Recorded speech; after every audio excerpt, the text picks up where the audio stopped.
Here, I'm placing my dog into a previously trained down on his side.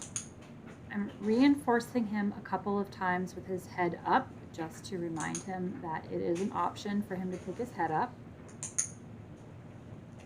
Then I'm going to begin introducing touch and reinforcing. What I'm looking for is for his head to remain down. If he were to pick his head up, I will pause, wait for him to show me he's ready again by putting his head back down, and then start over.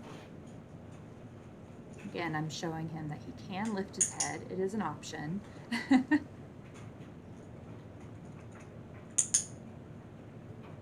then we will go back to introducing touch and handling. Hope this helps.